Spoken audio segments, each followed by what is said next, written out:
Subscribe to our YouTube channel and press the bell icon to get the latest updates.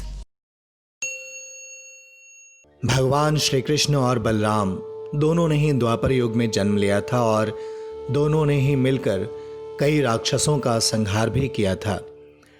दोनों ही महाशक्तियों के अंश थे। जहां एक तरफ भगवान श्री कृष्ण गोपियों में लोकप्रिय थे और साथ ही साथ प्रेम के प्रतीक के तौर पर जाने जाते थे, वहीं बलराम अपनी संजीदगी और क्रोध के लिए लोकप्रिय थे। पर क्या आप जानते हैं कि जिस तरह भगवान श्री कृष्ण की प्रेमिका थी राधा रानी, ठीक उसी तरह बलराम को भी किसी से प्रेम था। आइए जानते हैं वो कौन थी, वो जिसे बलराम इतना प्रेम करते थे। पुराणों और गर्ग संहिता के अनुसार पृथ्वी के राजा मनु की बेटी थी जिसका नाम था ज्योतिष्मति। द्वापर युग में आकर उसका नाम रेवती पड़ा। बलराम और रेवती के बीच सतयुग में प्यार हुआ, लेकिन दोनों का मिलन द्वापर युग में आकर हुआ।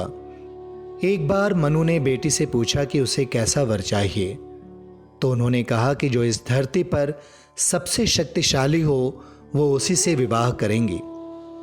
मनु ने इंद्र से यह सवाल पूछा तो इंद्र ने वायु को सबसे ताकतवर बताया, पर वायु ने पर्वत को ज्यादा शक्तिशाली बताया और पर्वत ने पृथ्वी को सबसे अधिक शक्तिशाली बताया। आखिर में धरती ने शेषनाग को सबसे ज्यादा बलशाली बताया। तब ज्योतिष्मति ने शेषनाग को पति के रूप में पाने के लिए ब्रह्मा की तपस्या की और ब्रह्मा ने उसे वरदान दिया कि द्वापर में दोनों की शादी होगी। ज्योतिष्मति ने अपने अगले जन्म में महाराजा रैवतक की पुत्री के रूप में जन्म लिया।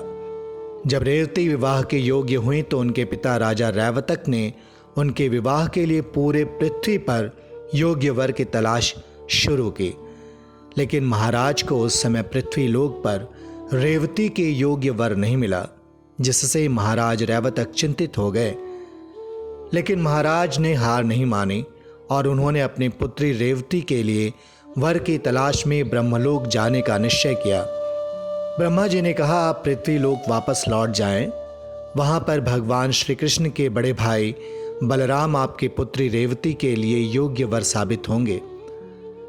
रेवती के लिए योग्य एवं शेषनाग के अवतार बलराम जैसा वर पाकर महाराज रैवतक बेहद प्रसन्न हुए और रेवती को लेकर वापस भूलोक चले आए और उन दोनों को विवाह के बंधन में बांध दिया। Subscribe to our YouTube channel and press the bell icon to get the latest updates.